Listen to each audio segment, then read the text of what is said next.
أعوذ بالله من الشيطان الرجيم. بسم الله الرحمن الرحيم.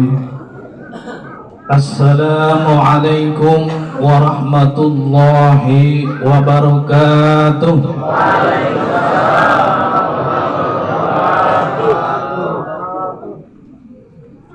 الحمد لله الذي أنعمنا بنعمة الإيمان والإسلام ونصلي ونسلم على خير الأنام.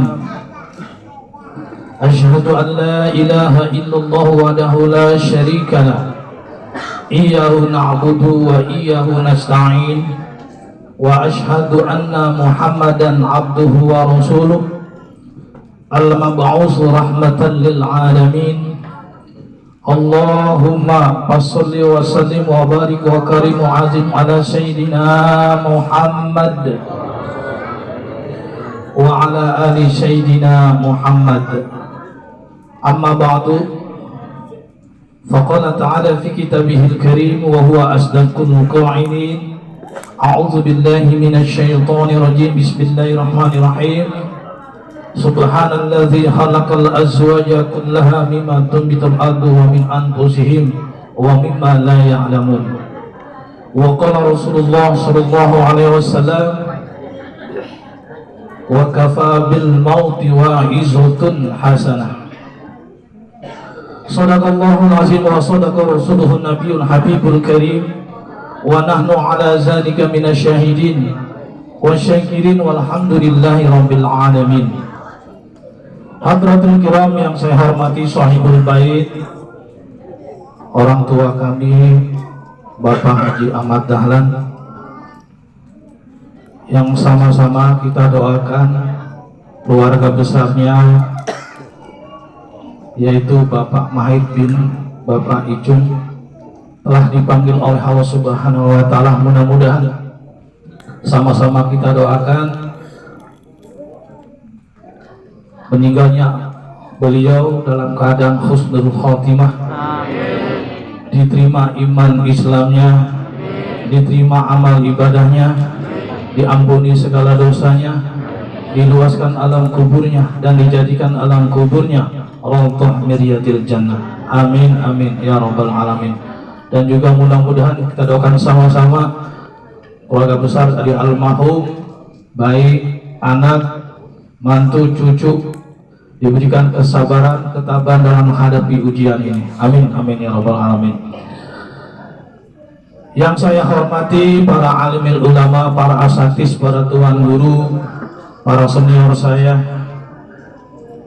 wabil khusus penata acara yang telah memberikan waktu dan kesempatan kepada saya, Al-Mukarram Bapak Ustaz Solihin. Dan yang saya hormati Bapak Guru Bodansah, ini senior saya ya, yang alhamdulillah dari dulu sampai sekarang ya begini-begini aja, awet muda. Yang saya hormati juga senior kami Bapak Guru Nasan Susanto, sama juga masih begini aja Pak Guru, insya Allah diberikan panjang umur, amin, kesehatan. Dan yang saya hormati dan saya muliakan Bapak Ustaz Ahmad Saibuddin SPDI. Yang saya hormati Al-Mukarram Al-Ustadz Bapak Narwan Darmawan SPDI. Yang saya hormati para guru-guru, para asatidz, para absa sepuh, wabil khusus orang tua kami Bapak Lurah, mantan Lurah Bapak Ustaz Syairan, dan Bapak Said Satiri, Bapak RT, Bapak RW, Bapak Kadus Nali, atau Ciron, bapak-bapak dari berbagai masjid dan musola, para jamaah, adik-adik, semua yang hadir pada kesempatan ini, tak terkecuali Pak ibu-ibu yang sama-sama dimuliakan oleh Allah Subhanahu wa Ta'ala. Mari sama-sama senantiasa kita panjatkan syukur alhamdulillah atas nikmat Allah yang Allah berikan kepada kita. Begitu banyak nikmat Allah yang Allah berikan kepada kita. Di antaranya kita diberikan nikmat sehat walafiat, nikmat panjang umur, nikmat kesempatan, nikmat rezeki, dan masih banyak lagi nikmat-nikmat yang lain yang Allah berikan kepada kita. Dari sekian banyak nikmat Allah yang Allah berikan kepada kita, ada nikmat yang paling tinggi, yang paling berharga, yang wajib kita pelihara, wajib kita tata, kita rawat, yaitu diberikannya kita nikmat iman dan nikmat Islam. Karena kedua nikmat ini adalah modal bagi kita untuk memperoleh nikmat yang paling besar di akhirat nanti, yaitu ditempatkannya kita ke dalam surganya Allah dan bertemu dengan Rabb kita Allah Subhanahu wa taala. Mudah-mudahan dengan duduknya kita di sini, dengan berkumpulnya kita di sini dalam rangka takziah, datang menghibur, dan juga dalam rangka awaladun soleh, kita menjadi satu wasilah juga. Mudah-mudahan kita dipanjangkan umurnya, disehatkan badannya. Amin, amin ya rabbal alamin. Salawat beriring salam marilah kita curahkan, sampaikan kepada junjungan kita, yaitu baginda Nabi besar kita Muhammad sallallahu alaihi wasallam beserta ahli keluarganya dan para sahabatnya. Sebelumnya saya mohon izin dan mohon maaf ampuran. Berdirinya saya di sini bukan ingin menasihati, ingin mengajari. Apalagi saya lihat di sini yang hadir kebanyakan para guru-guru, para senior saya, ampuran. Cuma sekedar mengingatkan. Pertama, saya mengingatkan diri saya pribadi sebagai hamba yang dhaif, yang lemah, yang tiada ada upaya kecuali izin Allah. Dan juga saya menasihati kepada bapak-bapak sesama satu akidah, agar kita sama-sama nanti menjadi orang-orang yang beruntung dapat menempati surganya Allah. Amin, amin ya rabbal alamin. Dalam satu hadis tadi dikatakan, di mana Rasulullah bersabda, al-bakhilu man zukirtu indahu falam yusalli alayya. Siapa itu orang yang bakhil? Bakhil apa Pak? Pelit. Yaitu orang yang tidak memberikan, bukannya orang memberikan pinjaman dan lain sebagainya, tapi orang yang pelit ialah orang-orang yang ketika dibacakan sholawat atas Nabi Muhammad ini diam aja. Mohon maaf ya, ini ilmu Pak. Artinya kalau ada ketika itu pembawa acara atau ustaz menyebut nama Nabi Muhammad, kita harus jawab sallallahu alaihi wasallam, Allahumma sholli wa sallim. Kenapa dikatakan kita orang-orang yang pelit? Karena ketika kita bersalawat kepada Allah Subhanahu wa taala, man shalla alayya marratan sallallahu alaihi wasallam, barang siapa yang baca salawat satu kali, maka Allah akan membalas salawat itu sebanyak 10 kali. Bukan main Pak. Jadi kalau kita bersalawat satu kali, Allah akan balas dengan 10 pahala kebaikan. Oleh karena itu, kalau kita mendengar nama Nabi Muhammad disebutkan, kita bersalawat ya. Untuk itu mari sama-sama untuk kita lebih semangatnya kita bersalawat dulu ya Pak. Allahumma salli wa sallim wa barik alaihi salatullah salamullah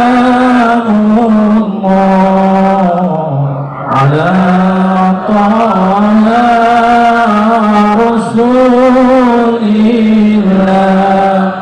salatullah salam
alhamdulillah kita sudah mendapat pahala 2 kali, 3 kali, kali 10. Hadirin jamaah takziah yang saya hormati, sebelumnya ingin saya sampaikan bahwa manfaat kemuliaan ketika kita datang bertakziah ini yang perlu kita ketahui. Agar apa? Timbul semangat kita untuk datang bertakziah. Yang pertama apa? Allah berikan pahala ketika kita datang ke sini, Pak. Ya, dihitung daripada langkah-langkah kaki kita dari rumah menuju ke sini. Begitupun juga bagi orang-orang yang pakai motor. Dihitung tuh roda motornya, tiap langkah kakinya akan dijadikan oleh Allah Subhanahu wa taala sebagai langkah-langkah kebaikan, dan tiap langkah itu pula dosa kita berguguran. Karena saya yakin nggak ada orang yang nggak punya dosa, Pak. Begitu kita lihat dalam kehidupan kita, ada aja yang kita lihat yang bukan hak kita. Kita melihat janda yang bahenol ya, itu juga termasuk dosa ya. Pandangan pertama nggak apa-apa, itu rezeki. Tapi begitu kita panteng, ya itu dosa ya. Makanya dosa-dosa yang begitu datang ke sini gugur. Alhamdulillah, itu yang pertama. Yang kedua, ketika kita datang ke sini, ketika kita mengucapkan salam, itu juga ada nilai pahalanya. Salam sendiri kita tahu itu adalah mengandung doa. Assalamualaikum warahmatullahi wabarakatuh. Semoga keselamatan, kesejahteraan, rahmat tercurah untuk kamu. Ini doa, Pak.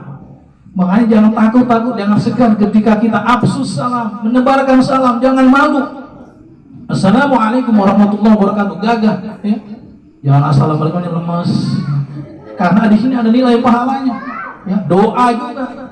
Berapa yang kita dapat ketika kita mengucapkan salam ini tergantung dari mana kita mengucapkan salam tersebut. Dan minimal salam yang kita ucapkan adalah Assalamualaikum, itu minimal. Sebagaimana dalam satu hadis Rasulullah bersabda, ja'a rajulun ilan Nabi sallallahu alaihi wasallam, telah datang seseorang kepada Nabi dan dia mengucapkan Assalamualaikum.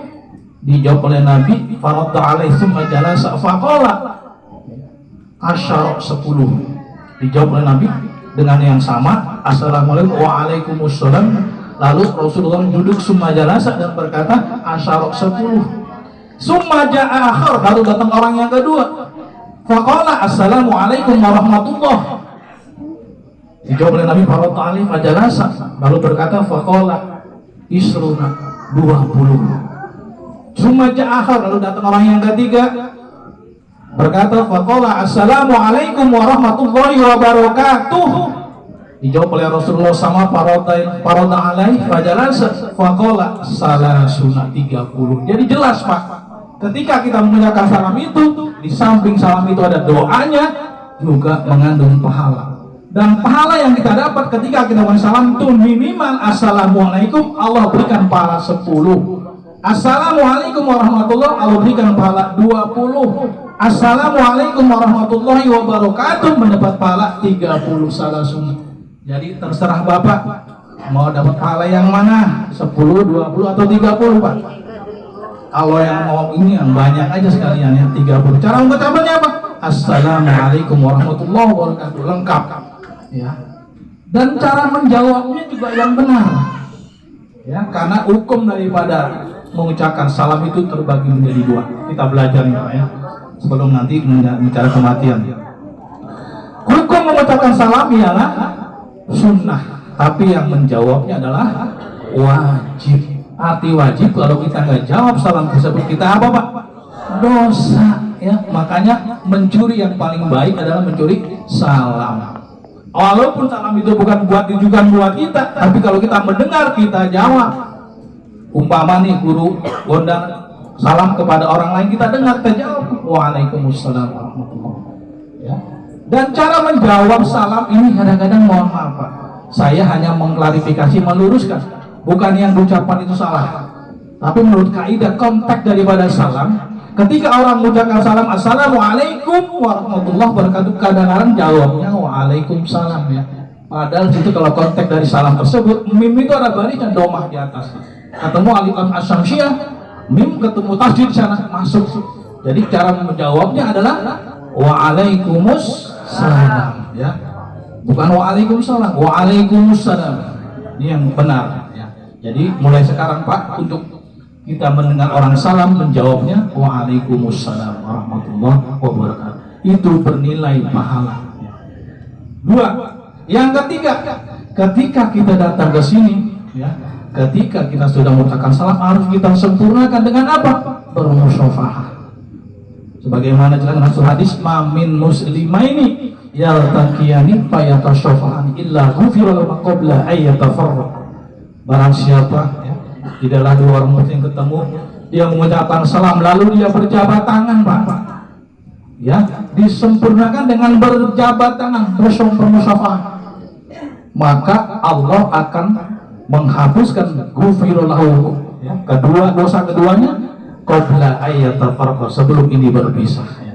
Makanya beruntung bagi orang-orang jamaah yang datang belakangan. Kalau kuat, salamin dari depan sampai belakang. Kira-kira kuat nggak? Saya arah kuat Pak, yang saya sakit, ya. Udah kelamaan dulu ya, kita main badminton terlalu lama, sakit jadinya. Jadi kalau jauh saya nyerah aja, saya minta ampura, ya. Tapi itu kalau ininya, ya, abdolnya, ketika kita ingin dihapusin dosa kita, walaupun yang kita salamin itu kita nggak kenal, dosa keduanya itu akan gugur. Ghufira lahu qabla ay yatafarraqa, gugur kedua. Makanya kalau salamin atu-atu, dengan guru, dengan orang tua, cara salamannya beda Pak. Jangan sama dengan sepelevel atau anak muda.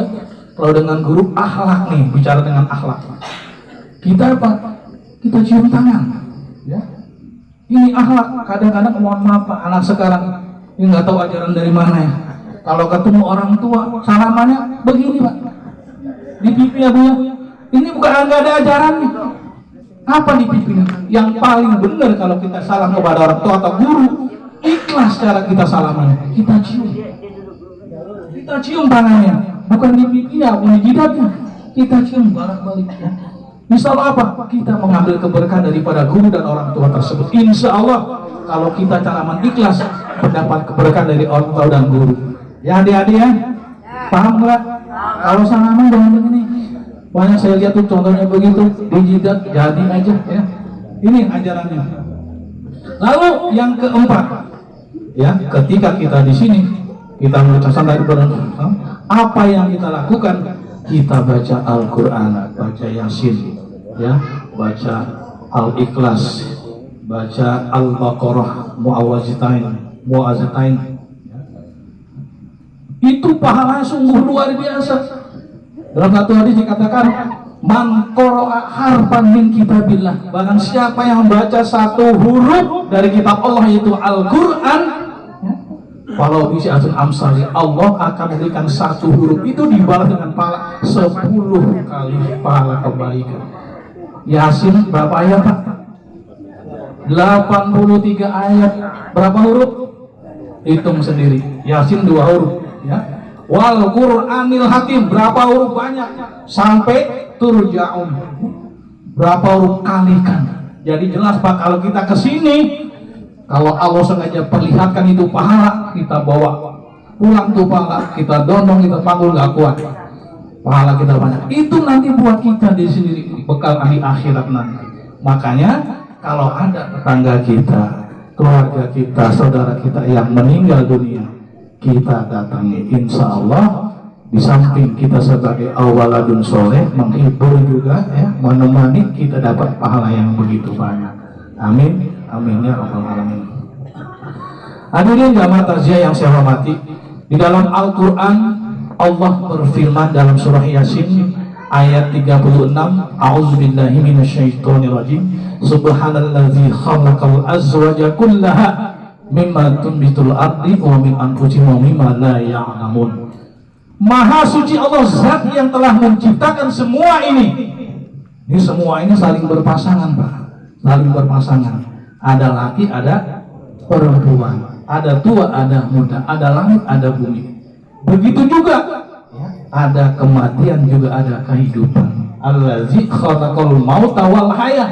Dialah Allah zat yang telah menciptakan kematian dan menciptakan kehidupan.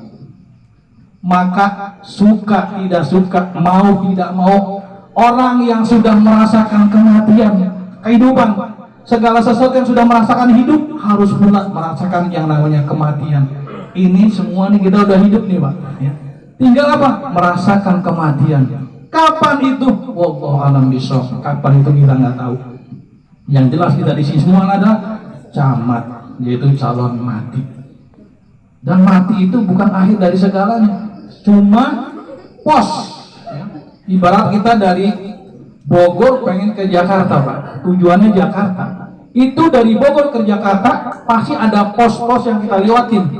Dari Bogor ke mana tuh stasiunnya tuh Cengannya.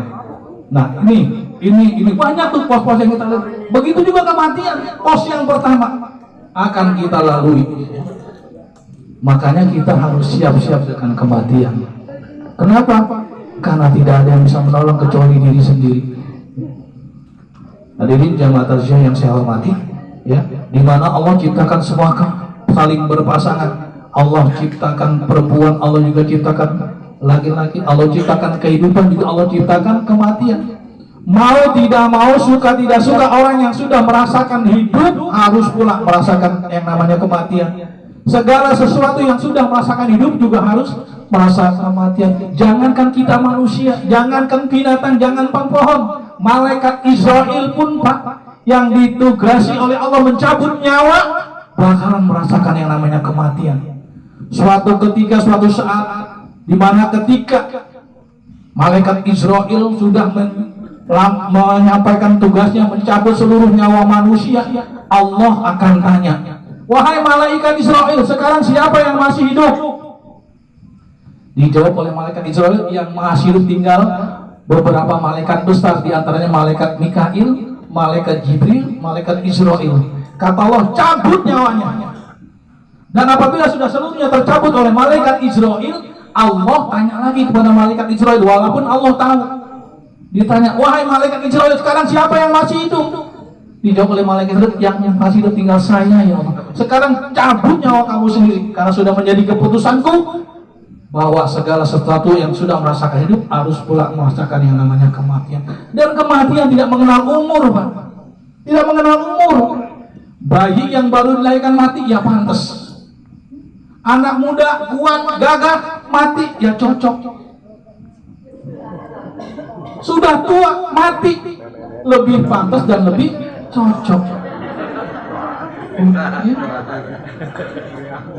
Artinya kita tidak bersinggah dari kematian. Mungkin pernah kita mengira Pak, ada orang yang jago, ketika ditembak nggak mempan, ketika dibacok pamer dirinya nggak mempan, ya dibakar nggak mempan, wah ini orang nggak mati. Tapi ketahuilah, nggak ada orang yang kebal dengan kematian. Semua pasti akan mati. Nggak usah dibakar, nggak usah ditembak, nggak usah dibacok, diemin aja Pak, mati sendiri. Pasti itu. Ya Bu ya, pasti. Nah di sini saya tidak akan membahas bagaimana tentang proses kematian itu. Yang ingin saya bahas ialah tentang penyesalan orang-orang yang telah meninggal dunia. Ini yang perlu kita ketahui. Apa sih penyesalan orang yang telah meninggal dunia? Sementara belum pernah kita mendengar orang menyesal terhadap kematiannya. Mungkin pernah kita mendengar orang menyesal jadi seorang pejabat, jadi lurah, pernah menyesal. Mohon maaf, ini pernah menyesal punya istri lebih dari 1, 2, bahkan 4. Menyesal. Kenapa repot? Apa lu ya?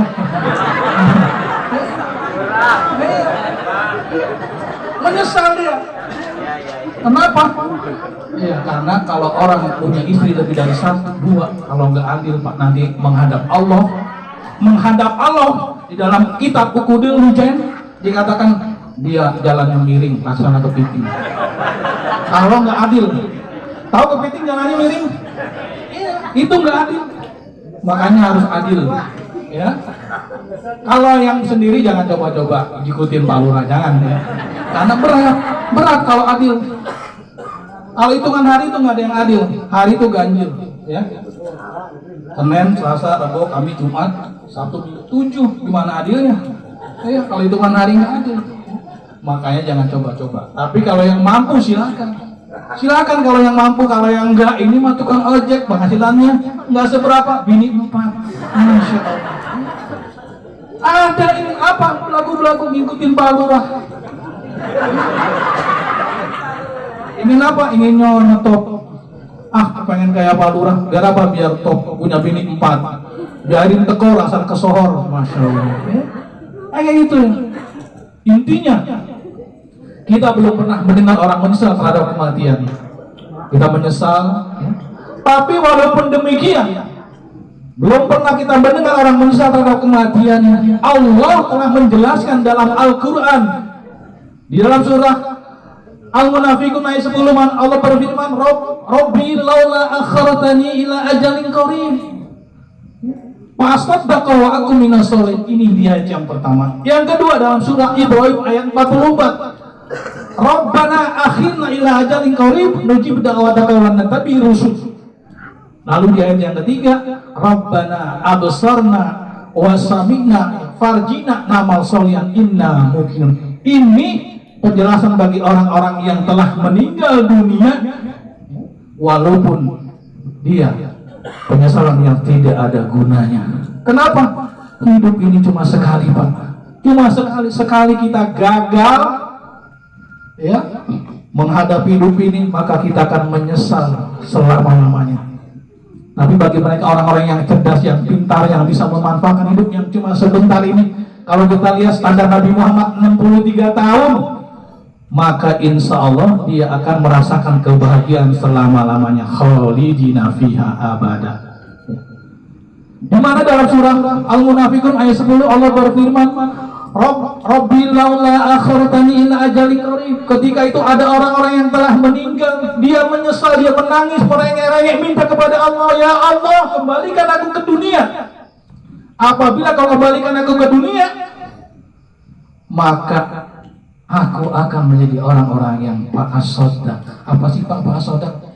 Bersedekah. Itu penyesalan pertama orang-orang yang ketika meninggal dunia, dia minta kepada Allah untuk dikembalikan ke dunia, untuk menjadi orang-orang yang bersedekah. Ternyata sedekah pahalanya hebat. Sedekah pembuka pintu rezeki, sedekah sebagai obat, dan lain sebagainya. Banyak manfaat sedekah. Makanya mumpung kita masih hidup, lakukan dengan sedekah.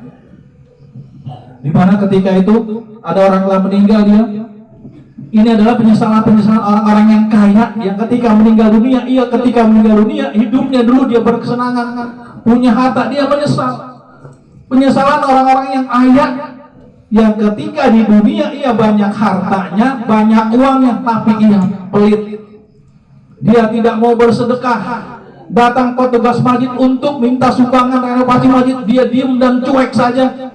Datang petugas ke rumahnya, minta bantuan anak yatim, kau untuk apa?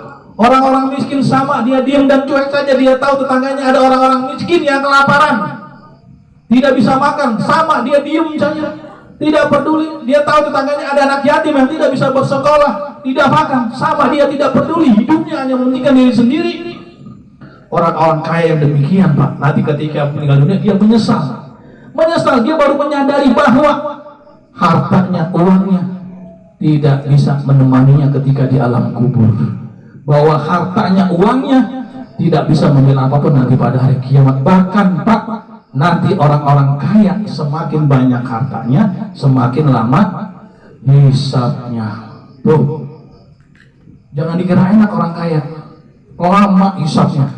Makanya bersyukur bagi orang-orang yang miskin yang nggak punya, Pak, hisabnya sebentar. Ya Bu, Ibu punya cuma satu tanah doang, udah itu doang yang ditanya. Tapi kalau orang-orang kaya kayak Haji Ahmad nih, Haji Ahmad punya ini, punya itu, mohon maaf ya, pertanyaannya banyak. Yang punya mobil ditanya, ini mobil dari mana? Ya, digunakan buat apa? Yang punya kontrakan, punya tanah ditanya dan sebagainya. Karena nanti pada hari kiamat sebelum bergeser dari alam kubur, Allah akan tanya beberapa hal. Dan salah satu yang Allah tanya ialah mengenai hartamu, kau dapatkan dari mana dan digunakan untuk apa? Kau dapatkan dari mana, digunakan untuk apa? Halal atau haram? Mohon maaf Pak, ampuran. Kalau kamu dapat harta secara halal, udah pasti akan ditanya, kemana kau belanjakan, kemana kau keluarkan. Tapi kau apabila mendapat harta secara haram, Allah nggak perlu nanya lagi dari mana, buat apa?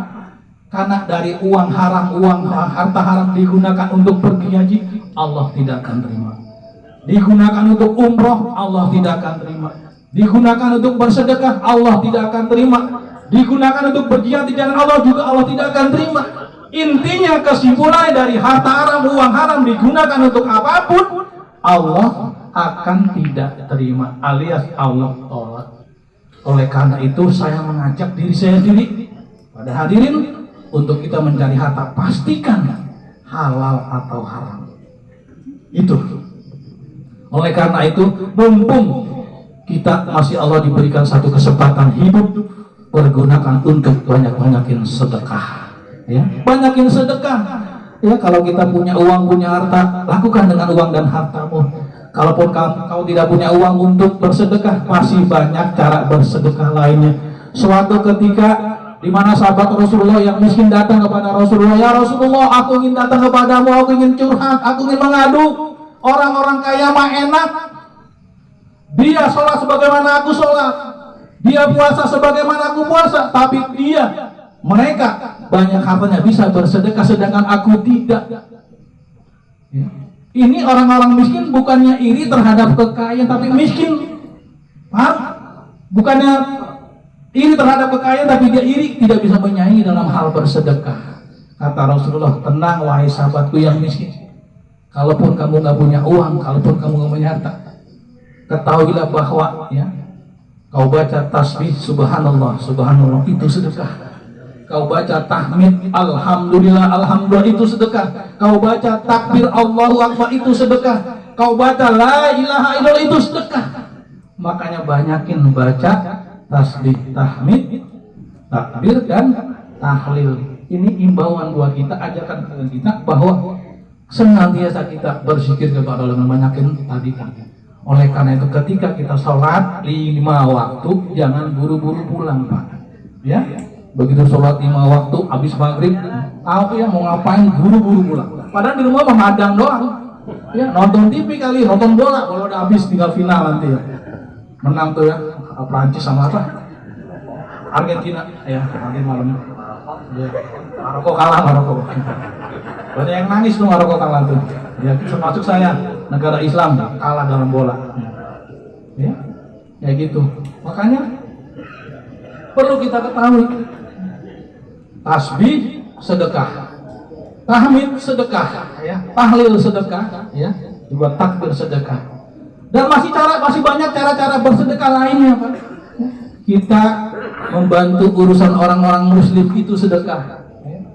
Tidak menyulitkan orang-orang perkara-perkara orang muslim itu sedekah. Mohon maaf kadang-kadang kalau urusan nggak ada uang nggak jalan.